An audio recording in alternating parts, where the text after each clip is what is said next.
Life can be pretty tough when you're different, but things were freakish 100 years ago. Parents would often sell their kids to a circus or freak show, signing them up for a lifetime of exploitation and ridicule. While some performers could only be gawped at due to the nature of their disability, some performed tricks for the stunned and baying crowds.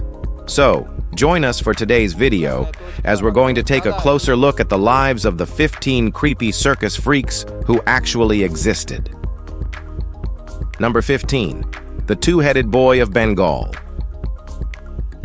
Well, way back in 1783, a boy was born in Bengal with a second head fused upside down onto his own. He was so weird that locals called him cursed. In fact, his own midwife even tried to burn him alive, but luckily, he survived.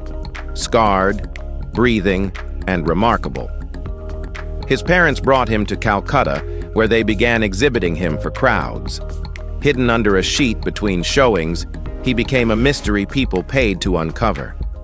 British doctors and soldiers came to see the two-headed boy. The second head blinked, drooled, and twitched its lips. When the main head ate, the second salivated. When one slept, the other stayed awake. At age 4, a cobra bite ended his life. His body was stolen and dissected, the skull sent to London.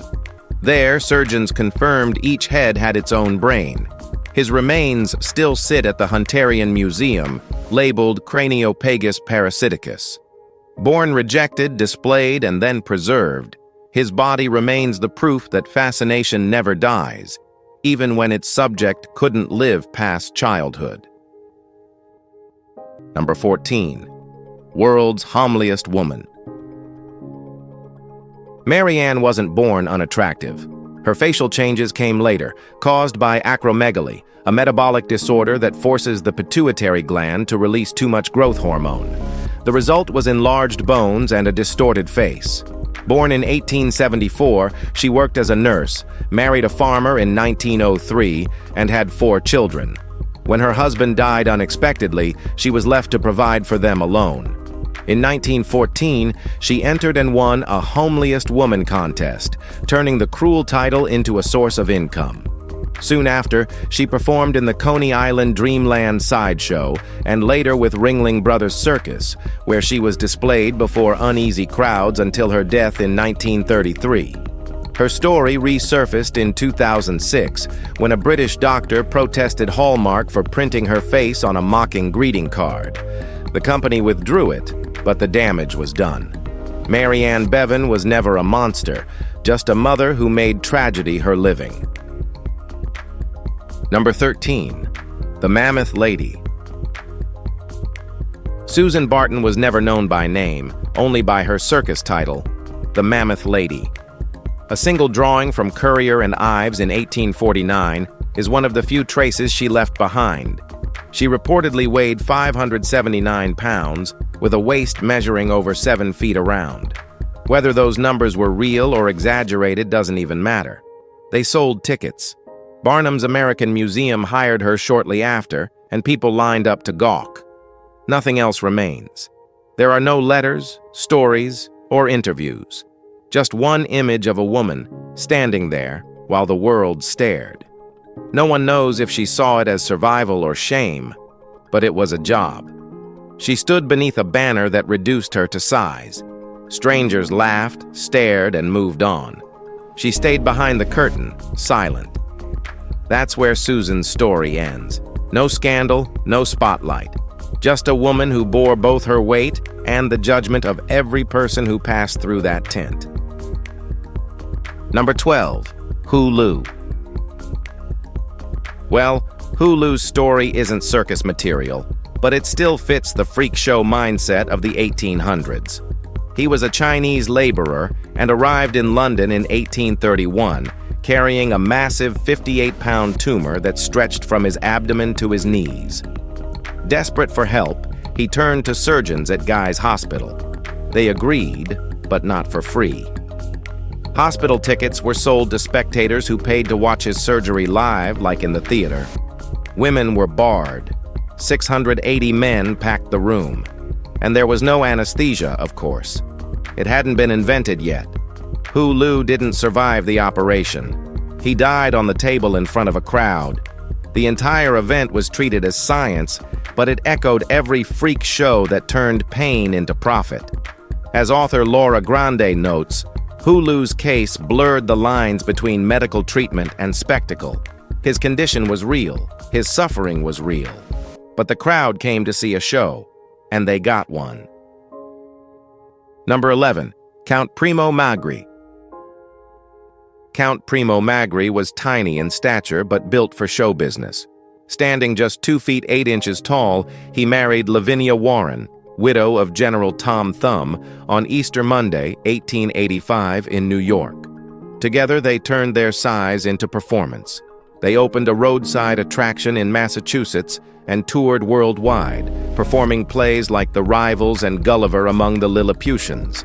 They entertained common crowds and royal courts, even Queen Victoria. Some claimed Magri's Count title came from Pope Pius IX. Others called it pure stage branding. His supposed twin, Giuseppe, performed under names like Baron Littlefinger. The Magris made a decent living through hustle, travel, and well-timed press. In 1915, Primo starred in a silent film, The Lilliputians' Courtship, with Lavinia as his on-screen niece. He kept working until his death in 1920. Count Magri may have been born small, but he lived big, stayed polished, and turned a strange world into a full-time profession. All right, guys, now let's move to Number 10. The Minnesota Woolly Girl. Alice Doherty was born in Minneapolis in 1887 with hypertrichosis lanuginosa, a rare condition that blanketed her face and body in long, pale hair. She never chose the spotlight, but it found her anyway. Promoters dubbed her the Minnesota Woolly Girl, and her family managed her shows across dime museums in the Midwest. She was soft-spoken, polite, and nothing like the wild nicknames pinned to her. Her hair made her different. Her difference became a business. While other performers like JoJo the dog-faced boy rose to fame, Alice's world stayed small. No fame, no fortune, just family scraping by. By 1915, she quietly retired and disappeared from the public eye. Photos remain: a calm girl, eyes steady, hair flowing, never smiling for the crowd. She didn't chase fame. She was born into it and carried it with restraint. Alice Doherty wasn't a legend or a freak, just a quiet woman packaged as a wonder who wanted to be left alone. Number 9. The Baboon Lady. Julia Pastrana was born in Mexico around 1834 with a rare genetic disorder called congenital generalized hypertrichosis terminalis with gingival hypertrophy. It caused excessive hair growth, enlarged gums, and a pronounced jawline.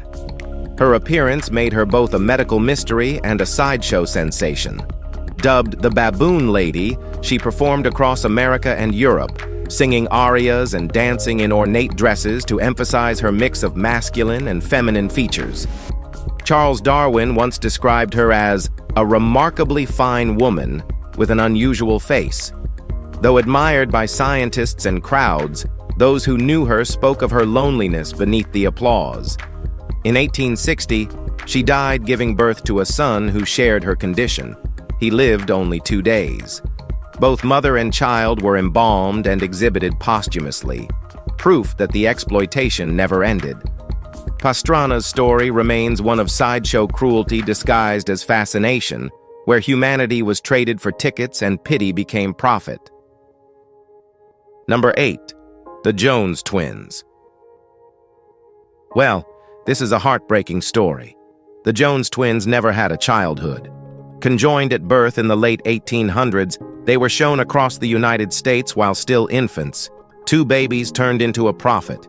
Promoters sold their story as a miracle, and a tragedy rolled together. Doctors examined them, newspapers advertised them, and strangers lined up to stare. Their parents, likely poor and desperate, agreed to tour with them. The twins lived just 15 months, half of it under circus tents. No record says how they died. Illness, exhaustion, neglect. It barely mattered then. There were no protests, no outrage, no afterword. Their story vanished between bigger headlines and louder shows. They weren't stars or performers. They were simply children used until their bodies gave out. The Jones twins never spoke a word, yet they became part of an industry built on silence. Their short lives exposed the darkest and coldest truth of the sideshow. The crowd's fascination always outweighed the performer's right to simply exist. Number 7. The two-headed nightingale. Born into slavery in 1852, Millie and Christine were conjoined at the lower spine. Their rarity turned them into commodities, sold several times before age 6. Eventually, Joseph Pearson Smith bought them, and his wife taught them to read, write, sing, and dance. Performing for nearly 30 years, they became known as the two-headed nightingale, captivating audiences across America and Europe, even performing for Queen Victoria.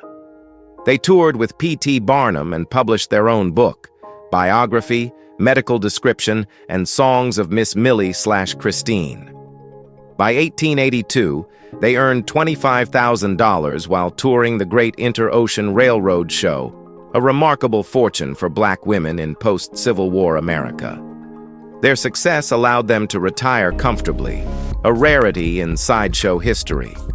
In 1912, Millie contracted tuberculosis, and Christine died hours later. Bound in life and in death, they remain one of history's most remarkable stories of strength, talent, and survival in a world that saw them as a spectacle. Number 6. The Fiji mermaid. This was Barnum's grandest lie and proudest triumph. The Fiji mermaid looked like proof of myth, half fish, half monkey, with a shrunken face and scaly tail. Under low light and high imagination, it felt real. Barnum didn't create it, he perfected it. He bought it from a sailor, promoted it with fake letters and bold headlines, and made it the most talked-about exhibit in America. Scholars debated it, preachers condemned it, and audiences lined up to doubt what they saw. Barnum's genius wasn't deception, it was suspense. He wanted people to question their own eyes. When the hoax was exposed, attendance only grew. The creature itself was grotesque, but the message was brilliant. People pay more for wonder than for truth. The Fiji mermaid eventually decayed, but its lesson didn't. Barnum proved illusion sells longer than honesty ever could. In a way, the mermaid was real, not as life, but as proof of human curiosity's price. Number 5. Prince Carmy and the Viennese Venus. Prince Carmy, or Joseph Bryant Hallworth, wasn't royalty or Asian. Born in 1872 in Chelsea, he ran away at 14 and lived rough, surviving as a trapper, cowboy, and prospector. That grit translated well to performance. He entered medicine shows, learned sword swallowing, then took it further with live burials and illusion acts. In one dime museum, he met Kitty Fisher, Victorina the Viennese Venus, a sword swallower with sharp instincts. They married, formed a double act called the Victorians, and toured every major venue from Huber's in New York to Buffalo Bill's Wild West. Their son later joined the show, turning it into a family business. Carmy brought showmanship, Kitty brought skill. During World War I, both sons were drafted, and the couple quietly stepped back from the spotlight. They retired in Lowell, Massachusetts, where Carmy returned to engraving, the quiet trade he knew before applause. Their act disappeared from marquees, but they built a legacy that carried more than smoke and mirrors. Number 4. Alfredo Kodona. Alfredo Kodona wasn't made for stillness. Born into the legendary Kodona Circus family of southern Mexico, he became the greatest aerialist of his time. He was the first to land the triple somersault, a feat still spoken about with awe. He had ideal timing and an undeniable presence. He married fellow aerialist Clara Curtin in 1917, divorced her, and later wed high-wire legend Lillian Leitzel. Their marriage burned hot, full of ego, love, and danger. In 1931, Lillian fell during a performance in Copenhagen and died 2 days later. Alfredo never recovered. He kept performing, but a shoulder injury grounded him. Depression followed. He remarried, but nothing helped. In 1937, Alfredo shot his third wife, Vera Bruce, and then himself. He was only 32. Kodona lived and died by the same code: chase the sky, no matter the risk. And when he finally crashed, it wasn't in the ring. It was at home, with no net left to catch him. Now, let's move to number 3, the regurgitating geek. Waldo didn't look like a freak act. Neatly dressed, bespectacled, and polite, he could have been a banker until he started swallowing things. Coins, marbles, stones, water, even live mice. He'd gulp them down, then bring them back up on command. The act was grotesque, yet hypnotic. He called it talent. Doctors called it madness. Crowds couldn't decide whether to laugh, gag, or stare. Posters dubbed him the Great Waldo, the man who eats the impossible. He toured circuses, dime museums, and vaudeville halls, shocking audiences who swore it had to be fake, but it wasn't. Waldo had trained his throat and stomach like instruments, relying not on tricks, but control. It was both art and endurance. Eventually, the appetite for shock faded, and so did he. His name slipped into rumor, his act into legend. For a time, though, he turned the ordinary into horror. He didn't just eat for applause, he made swallowing itself a weapon against comfort. Number 2. Nicholas Ferry. Nicola was born in 1741 in Plain, France, a child who never grew taller than 3 feet. King Stanislaw of Poland brought him to court as a living novelty, calling him Bébé. He lived inside the Château de Luneville, pampered, surrounded by servants, yet always mocked and controlled. Though treated kindly at first, he quickly became the court's toy, dressed up, paraded around, and laughed at. When Joseph Borulaski, another dwarf with intelligence and wit, visited, the contrast humiliated him. Out of jealousy, Bébé attacked him and was punished by royal order. His health unraveled soon after. By age 20, his body was frail, hunched, and aged far beyond his years. He died in 1764. His skeleton was later put on display in Paris for study. His tiny clothes and furniture still sit in museums. But his dignity didn't survive the spotlight. Bébé's story isn't one of glory. It's a quiet reminder of how cruelty is often dressed up as entertainment. Number 1. Myrtle Corbin. Born in Tennessee in 1868, Myrtle Corbin was unlike anyone the world had seen. She was born with a condition called dipygus, essentially a duplicated lower body that left her with 4 legs. 2 were small and unusable, belonging to her underdeveloped twin. At 13, she entered the sideshow circuit under P.T. Barnum and became an instant sensation. Her promoters described her as cheerful, kind, and as gentle as summer sunshine. That soft image made her even more fascinating to crowds. At her peak, Myrtle earned nearly $450 a week, a fortune at the time.